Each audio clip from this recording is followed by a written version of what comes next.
The Shark Deck. I'm Johnny Mac with your daily comedy news. Late night writers still on strike, but the late bot is talking about all that smoke. If you live in the Northeast, I'm sure you noticed it. And the late bot says, the smoke is bad when even Snoop Dogg starts coughing and asks for a glass of water. The forest fire smoke has reached such epic proportions that Donald Trump has declared it the biggest, most tremendous smoke cloud in history. He even offered to negotiate a deal to build a wall to keep the smoke out and make Canada pay for it. The late bot said, I heard Pete Davidson try to use the forest fire smoke as a smoke screen to hide from his exes. Speaking of Pete Davidson, that whole thing with Peta that I told you about, well, Pete's plan for Wednesday was to put a billboard up in Times Square. Yeah, this isn't from The Onion. This is from the AV Club. The plan was for a Times Square billboard to say that Peta can't handle Pete's BDE. In this case, what's BDE? Buy dog energy. Pete and Peta, please keep this up. It's been a tremendously slow 2 weeks of non-comedy news, as we're about to see, so please keep it going. Speaking of Pete, let's stop off on Gossip Corner. TMZ says Pete Davidson spent the weekend living it up in Las Vegas. On Friday, he went to celebrate a friend's bachelor party with a large group of pals. After racing cars at Speed Vegas, Pete and the gang headed over to David Blaine's In Spades magic show over at Resorts World. An onlooker said they were celebrating his good friend's bachelor party. The group then wrapped up the weekend by attending the UFC and playing basketball at UNLV. Chris Rock was home minding his own business Sunday night around 8 o'clock, and he looked out on the fire escape. First of all, I'm amazed that Chris Rock lives somewhere with a fire escape. But Chris looked out the window and saw a man on the fire escape of his Soho apartment. Speculation is the man may have been trying to film Chris Rock. That's creepy. Chris called the cops. By the time the cops got there, the creepy guy had jumped into a white Mercedes and took off. Authorities have not found the creepy person. Cops believe the man is in his 20s. Hannibal Buress is out there promoting a new music album, so that's a step too far for us to talk about on this podcast, but Hypebeast was asking him about his Eshu Tune musical career, but then they asked this question, how big of a bowler are you? Okay. Hannibal said, I've been bowling pretty heavily for the past few years, and I bowled as a kid. I didn't bowl as much during high school. I got back into it in LA in 2019, and when I started bowling more, I had an idea for, and I love this, an Anthony Bourdain-style bowling travel show. Hannibal says he pitched it to the PBA, and then they needed a fill-in for a celebrity bowling tournament, so Hannibal flew from Houston to Phoenix and appeared in that. Hannibal says, getting a strike's a great feeling when you first notice in those couple of seconds right after you roll it, and then it happens, the noise of it, and when you get into a rhythm, it's a fun activity and a way to hang out without being at the club or a bar or something. My song, 1-3 Pocket, I see what you did there, Hannibal, is a song about bowling. It's the hardest track about bowling. Oh, there's more. Hannibal says, I didn't have a bowling ball for a while. Someone stole my bowling ball out of the car during the pandemic. That was devastating. I drove around looking for them, and if I saw somebody, there was going to be a confrontation. I might not win, but something's going to happen. I left it in the car because I thought it's fine. It's not a computer. No one's going to take a custom 15-pound bowling ball. An update on Jamie Foxx, my former co-worker. It's been nearly 2 months since the family revealed that Jamie had been hospitalized due to a, quote, medical complication. An insider has told Radar Online that Jamie is receiving treatment at one of the top physical rehabilitation centers specializing in stroke, brain, and spinal cord injuries. The insider tells Radar Online, Jamie is receiving treatment. The clinic specializes in physical therapy programs to treat injuries or a physical condition that limits or prohibits the ability to walk or walk correctly.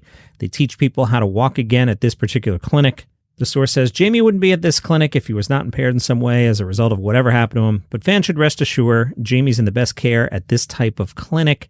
So as an observer and somebody who has worked events with Jamie Foxx and been around Jamie Foxx and the Jamie Foxx camp, I have found it surprising that there has been no photo of him where they, take 500 shots of him sitting poolside, looking cool, looking happy, take the best picture and put that out.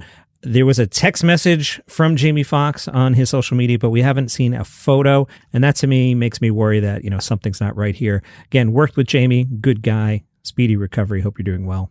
It is a slow news day, so one of the things I do on slow news days is any comedians whose name I can think of, I throw into Google and I see what comes up, and boy, I went deep today. I got all the way to Jim Norton, and I found this story. It's from a month ago, but it's pretty funny. A month ago, Jim was on Gutfeld. That's why nobody heard about it. I know, Greg, I know you have the #1 late night show. I know all about that. Why is there zero media coverage of it? Conspiracy, right? Yes. Send me clips, Greg. I'll use them. Anyway, Norton weighed in on the Bud Light controversy. Jim said, "This is a product that makes you pee your pants and drive the wrong way on the highway, and people are so upset. My identity is not wrapped up in who else drinks the beverage I drink. I like Diet Coke. I wouldn't care if Hitler was on the can. I would drink Diet Coke if it was high-fiving bin Laden. I'd be like, I'd like a Diet Coke, please." Then I'd crush the little mustache hairs off it, and I would enjoy my Diet Coke. My identity is not tied in with other people who enjoy the beverage I enjoy. If you're of a certain age, you will know the name Pat Cooper, quite possibly from Pat Cooper's many appearances on The Howard Stern Show. Pat has passed away at age 93. The New York Times obit says, Pat Cooper, the stand-up comic who made Outrage his act, progressing from mocking Italian-American families like his own to publicly insulting celebrities like Frank Sinatra and Howard Stern, died on Tuesday night at his home in Las Vegas. He was 93. For more than 50 years, Cooper, clad in a tuxedo and Clark Kent spectacles, ranted comedically about his background, his family, the people who had wronged him, and just about anything else that bothered him. He developed the act laced with sound effects in small clubs in Baltimore and New York in the 1950s. I mentioned yesterday that if you try to Google comedy, the name that keeps coming up over and over and over and over and over and over is Matt Rife.